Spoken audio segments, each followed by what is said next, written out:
Rockaways Productions presents The Casey Waters Show, episode 493, A People's History of the United States by Howard Zinn, Part 5.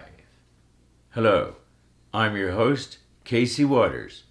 Today, I'll continue with A People's History of the United States by Howard Zinn. Here, the author looks at economic and social struggles that our country went through over its history. Today's show will feature background footage from Shope Creek Trail. Shope Creek Trail is located near Asheville, North Carolina.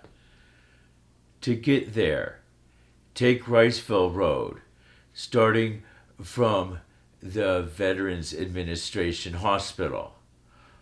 Follow Riceville Road until you pass the Riceville Volunteer Fire Department. This is several miles down the road. After the fire department, there'll be a curve going to the right. In the middle of the curve, take a left onto Bull Creek Road. Then, a short distance later, take a right onto Shope Creek Road. Follow that road until it ends, where you have to drive across a creek. Then the road becomes dirt. Shortly thereafter, there's a parking lot. You park there, and the road turns into a trail. Follow the trail, and, well, this is a complicated trail system, so using a trail map is strongly encouraged when hiking here. Also, you could use a good app, such as All Trails. Anyway, sometimes cell phone reception can be spotty. On this hike, I found my way all the way up to the parkway, across from Lane Pinnacle Trail. It took me almost 2 hours to get to the parkway, and then I hiked back. So, now, let's continue with A People's History of the United States by Howard Zinn. At the Constitutional Convention in Alabama, one of the leaders said he wanted to take away the vote from all of those who are unfit and unqualified, and if the rule strikes a white man as well as a Negro, let him go. In North Carolina, the Charlotte Observer saw in North Carolina, the Charlotte Observer saw disfranchisement as the struggle of the white people of North Carolina to rid themselves of the dangers of the rule of Negroes and the lower classes of white. Now, let's go to page 300 of A People's History of the United States by Howard Zinn. Roosevelt's talk of expansionism was not just a matter of manliness and heroism. He was conscious of our trade relations with China. Lodge was aware of the textile interests in Massachusetts that looked to Asian markets. Historian Marilyn Young has written of the work of the American China Development Company to expand American influence in China for commercial reasons, and of State Department instructions to the American emissary in China to employ all proper methods for the extension of American interests in China. She says that the talk about markets in China was far greater than the actual amount of dollars involved at that time. But this talk was important in shaping American policy towards Hawaii, the Philippines, and all of Asia. While it was true that in 1898, 90% of American products were sold at home, the 10% sold abroad amounted to $1 billion. Walter Leifber writes, by 1893, American trade exceeded that of every country in the world except England. Foreign products, of course, especially in the key tobacco, cotton, and wheat areas, had long depended heavily on international markets for their prosperity. And in the 20 years up to 1895, new investments by American capitalists overseas reached $1 billion. In 1885, the steel industry's publication, Age of Steel, wrote that the internal markets were insufficient and the overproduction of industrial products should be relieved and prevented in the future by increased foreign trade. Now, let's go to page 306 and continuing on to page 307. American labor unions had sympathy for the Cuban rebels as soon as the insurrection against Spain began in 1895, but they opposed American expansionism. Both the Knights of Labor and the American Federation of Labor spoke against the idea of annexing Hawaii, which McKinley proposed in 1897. Despite the feeling for the Cuban rebels, a resolution calling for the U.S. intervention was defeated at the 1897 convention of the AFL. Samuel Gompers of the AFL wrote to a friend, "The sympathy of our movement with Cuba is genuine, earnest, and sincere, but this does not for a moment imply that we are committed to certain adventurers who are apparently suffering from hysteria." When the explosion of the Maine in February led to excited calls for war in the press, the monthly journal of the Industrial Association of Machinists agreed it was a terrible disaster, but it noted that the deaths of workers in industrial accidents drew no such national clamor.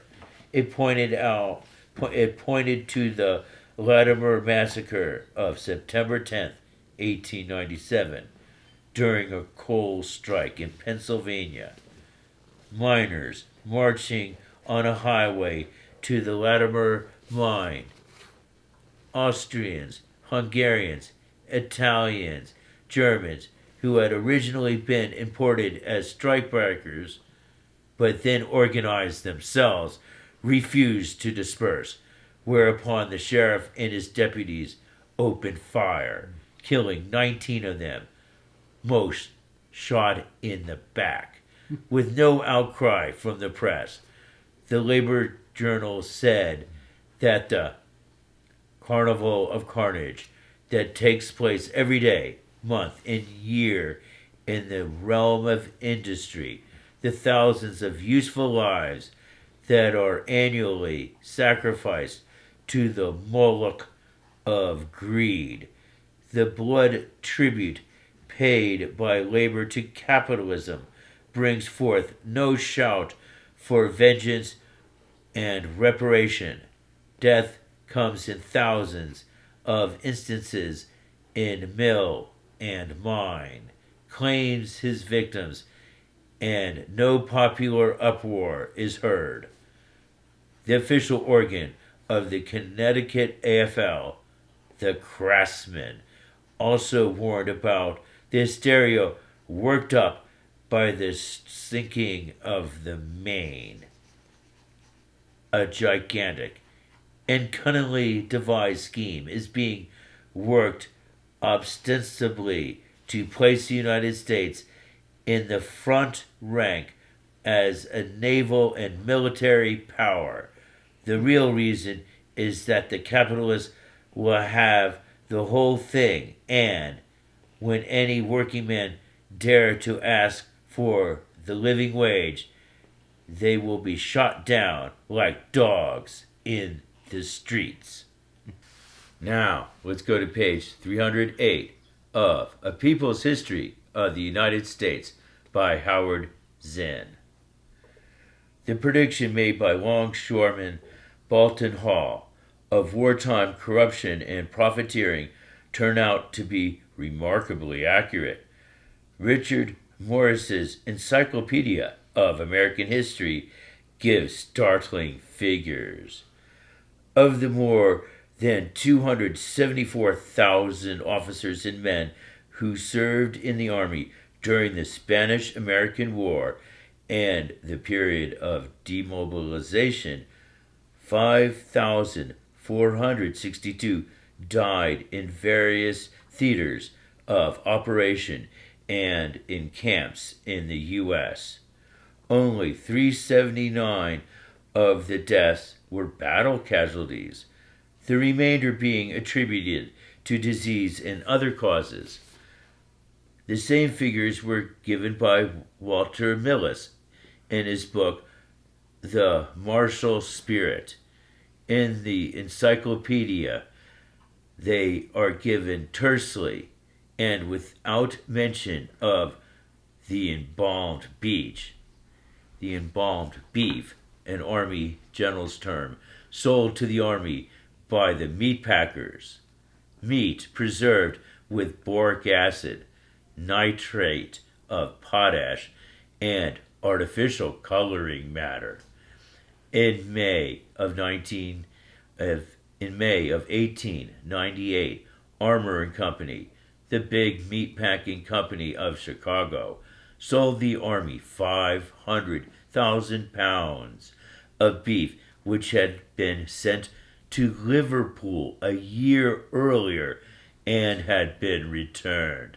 2 months later, an Army inspector tested the Armour meat, which had been stamped and approved by an inspector of the Bureau of Animal Industry, and found 751 cases containing rotten meat. In the first 60 cases he opened, he found 14 tins already burst, the effervescent, putrid contents of which were distributed all over the cases. The description comes from the report of the Commission to investigate the conduct of the War Department in the war with Spain, made to the Senate in 1900. Thousands of soldiers got food poisoning. There are no figures on how many of the 5,000 non-combatant deaths were caused by that. Now, let's go to page 325 of A People's History of the United States by Howard Zinn. There were 500 garment factories in New York. A woman later recalled the conditions of work. Dangerously broken stairways, windows few and so dirty, the wooden floors that were swept once a year, hardly any other light but the gas jets burning by day and by night. The filthy, malodorous lavatory in the dark hall, no fresh drinking water, mice and roaches. During the winter months, how we suffered from the cold. In the summer, we suffered from the heat. In these disease-breeding holes, we, The youngsters, together with the men and women, toiled from 70 and 80 hours a week, Saturdays and Sundays included. A sign would go up on Saturday afternoon. If you don't come in on Sunday, you need not come in on Monday. Children's dreams of a day off shattered. We wept, for after all, we were only children. Now, let's go to page 326. The conditions in the factories did not change much. On the afternoon of March 25th, 1911, a fire at the Triangle Shirtwaist Company that began in a rag bin swept through the 8th, 9th, and 10th floors, too high for fire ladders to reach. The fire chief of New York had said that his ladders could reach only to the 7th floor, but half of New York's 500,000 workers spent all day, perhaps 12 hours, above the 7th floor. The law said factory doors had to open outward, but at the Triangle companies, the doors opened in. The law said the doors could not be locked during working hours, but at the Triangle Company, doors were usually locked so the company could keep track of the employees. And so, trapped, the young women were burned to death at their work tables or jammed against the locked exit door or leaped to their deaths down the elevator shafts. The New York World reported. Screaming men and women and boys and girls crowded out on the many window ledges and threw themselves into the streets far below. They jumped with their clothing ablaze. The hair of some of the girls streamed up aflame as they leaped. Thud after thud sounded on the pavements. It is a ghastly fact that on both the Green Street and Washington Place sides of the building there grew mounds of the dead and dying. From opposite windows, spectators saw again and again pitiable companionships formed in the instant of death, girls who placed their arms around each other as they leaped. When it was over, 146 Triangle workers, mostly women, were burned or crushed to death. There was a memorial parade down Broadway, and 100,000 marched.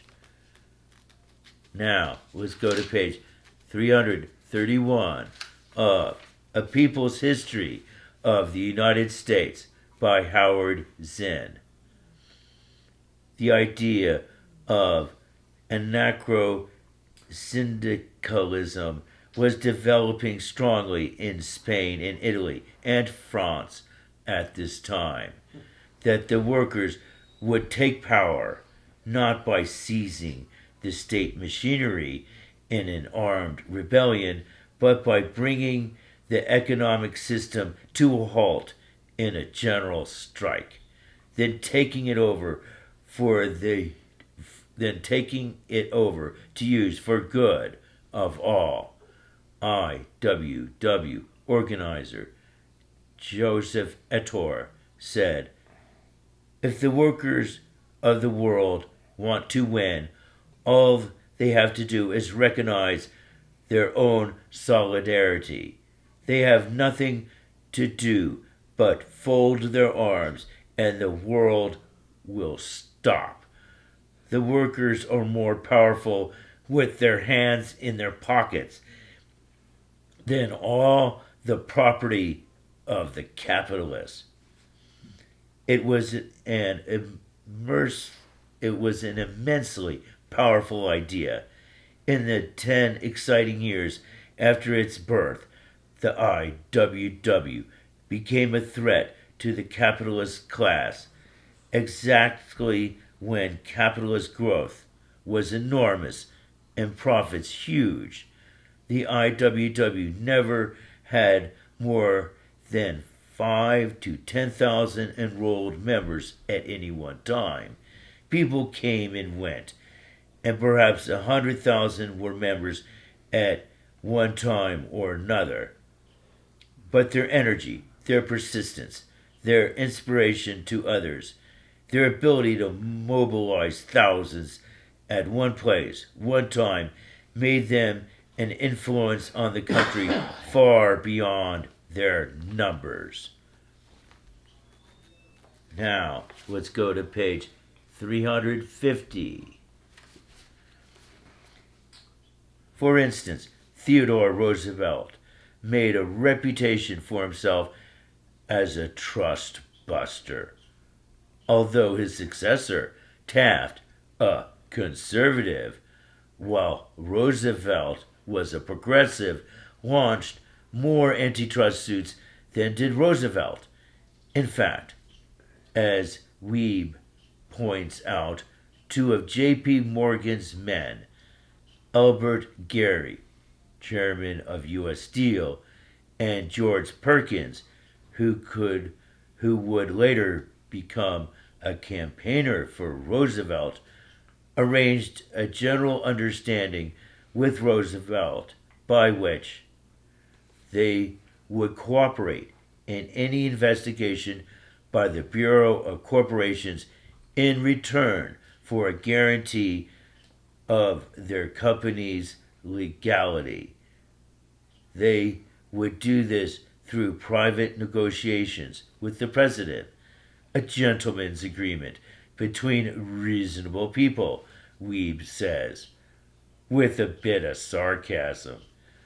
The panic of 1907, as well as the growing strength of the socialists, wobblies, and trade unions, speeded up the process of reform. According to Weeb, around 1908, a qualitative shift in outlook occurred among large numbers of these men of authority. The emphasis was now on enticements and compromises. It continued with Wilson, and a great many reform-minded citizens indulged the illusion of a progressive fulfillment. Now, let's go to page 354, continuing on to page 355 of A People's History of the United States by Howard Zinn. This was a Colorado coal strike that began in September 1913 and culminated in the Ludlow Massacre of April 1914. 11,000 miners in southern Colorado, mostly foreign-born, Greeks, Italians, Serbs, worked for the Colorado Fuel and Iron Corporation, which was owned by the Rockefeller family. Aroused by the murder of one of their organizers, they went on strike against low pay, dangerous conditions, and feudal domination of their lives in towns completely controlled by the mining companies. Mother Jones, at this time an organizer for the United Mine Workers, came into the area, fired up the miners with her oratory, and helped them in those critical first few months of the strike until she was arrested, kept in a dungeon-like cell, and then forcibly expelled from the state. When the strike began, the miners were immediately evicted from their shacks in the mining towns. Aided by the United Mine Workers Union, they set up tents in the nearby hills and carried on the strike, the picketing from these tent colonies. The gunmen hired by the Rockefeller interests, the Baldwin Felts Detective Agency, using Gatling guns and rifles, raided the tent colonies. The death list of miners grew, but they hung on, drove back an armored train in a gun battle, fought to keep out the strikebreakers. With the miners resisting, refusing to give in, the mines not able to operate, the Colorado governor, referred to by a Rockefeller mine manager as our little cowboy governor, called out the National Guard, with the Rockefellers supplying the Guard's wages. The miners at first thought the Guard was sent to protect them and greeted its arrivals with flags and cheers. They soon found out the Guard was there to destroy the strike. The Guard brought strikebreakers in under cover of night, not telling them there was a strike. Guardsmen beat miners, arrested them by the hundreds, rode down with their horses parades of women in the streets of Trinidad, the central town in the area. And still the miners refused to give in. When they lasted through the cold winter of 1913 to 1914, it became clear that the extraordinary measures would be needed to break the strike. Now, let's go to page 362 of A People's History of the United States by Howard Zinn. It was unrealistic to expect that the Germans should treat the United States as neutral in the war when the U.S. had been shipping great amounts of war materials to Germany's enemies. In early 1915, the British liner Lusitania was torpedoed. Casey Waters Show. Producer Casey Waters. Graphic editing Judson Laird. Please note our new email address, CaseyWaters2 @CaseyWaters.com.